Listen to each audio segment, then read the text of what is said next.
Hi guys, so welcome to my first video for my Dream On series that I'm going to be doing on my channel. It's going to be basically advice videos about any topic that you guys want me to do. The first topic I'm going to do is all about the do's and don'ts of dating. It's based on my experience and my dating advice and all that stuff. If you haven't noticed from watching my videos before, if you're new to my channel, I like to give my opinion and I like to talk about my past experiences. So a little bit about me, my background with dating. I'm 26. I'm married to a guy. I know you can get married now, no matter what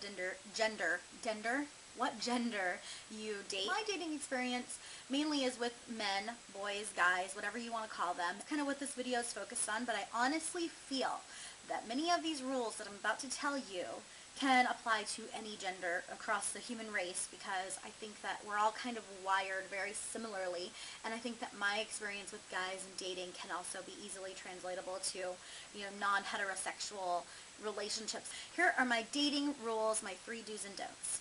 Okay, the first one is do take it slow. So very important in relationships. If you rush into relationships with anybody, especially in a dating or romantic relationship, and you go, face first into a relationship and you have all these butterflies and emotions, going through your body, bad things can definitely happen. You need to take it slow. I know that going into relationships, for the first time and dating somebody new is extremely exciting, and you're very tempted to kind of do all kinds of things right away in the beginning, but trust me, you'll hear it time and time again, you do need to take it slow with somebody and make sure that you don't just kind of like why buy the cow when you can get the milk for free kind of a thing. But I'm definitely the kind of girl, like in my previous lives in dating, I would rush into relationships like feet first and just jump right in, and whatever emotions I was feeling, that is exactly what I would do in my relationships, and pretty soon my relationships were extremely just burnt out,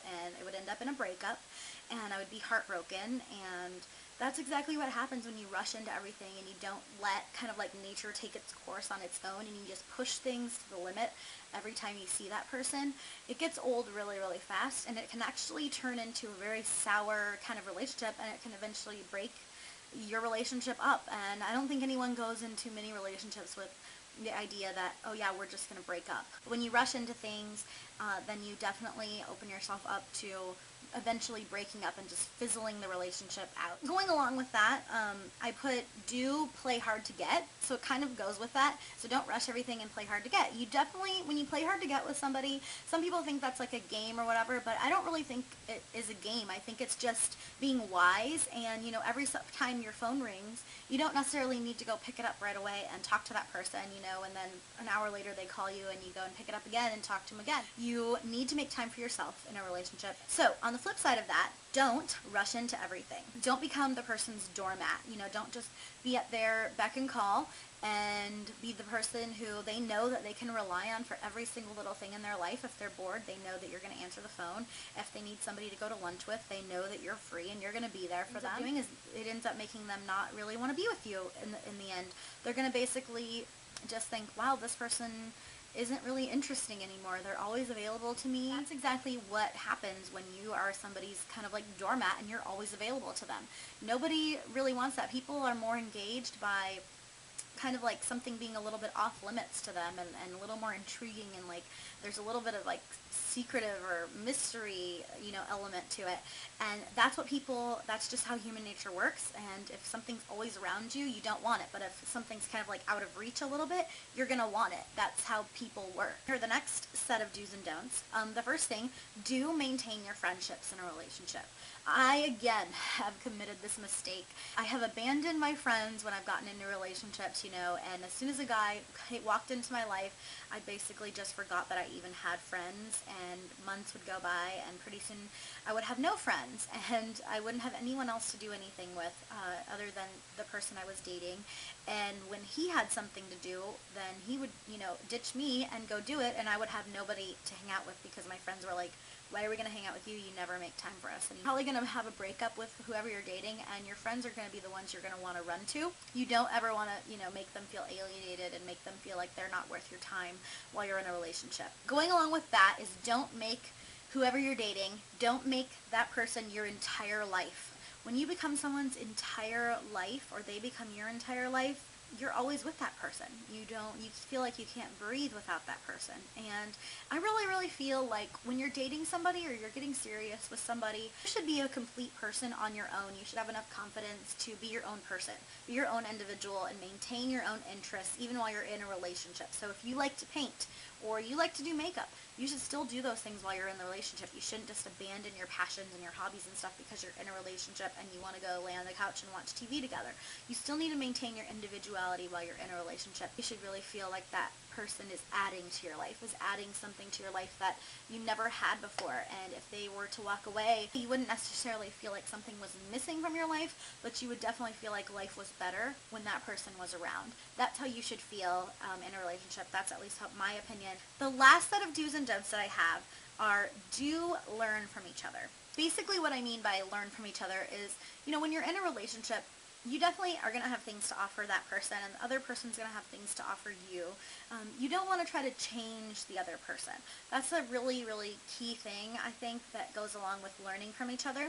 You may feel like, oh my gosh, why do you do things the way you do them? I cannot stand it. I've dated people that were Catholic, and I'm not Catholic, or I've been exposed to people that didn't have any religion, didn't believe in religion, and didn't believe in anything, and I've learned from that as well. I don't think it's healthy to go into a relationship and just be judging the other person for everything that they are and trying to change them and convert them to your religion, or things like that. At least not right away. You don't want to bust out with all that kind of serious stuff. You want to take time to learn why the person is the way that they are, or whether it be something even more lighthearted than that, like why do they why do they take a shower at night when you take a shower in the morning? Or why do they eat with a knife and fork and you only eat with a spoon? There's just so many little things that people do that can seem kind of quirky to you, but that's the way that they've done that their entire life, and that's all they know, and you want to take time to learn about that and just open your mind and open your world and open your eyes to other people and how they do things. The other thing is don't be fake. So that's the don't that goes along with that. If you're fake and you just pretend to go along with whatever this person is doing, then you're not going to have a very successful relationship. And I've seen girls and guys both do this, where they meet someone and they really, really like them, and maybe that person has a lot of money, and so they pretend that they have a lot of money or they have a lot of nice things. But then it's not just big things like that, like telling a huge lie where you're like, oh, I'm rich, when you're not. It's just little things, like when a guy says, I really like football, and you sit there and you pretend like you like football when you really don't like football. Why change your personality for somebody? If you don't like something, speak up and say you don't like it. You could definitely sit there and try to watch football and try to learn about it, but don't lie and be like, oh, I love it, because it's just totally fake, and nobody likes a fake person.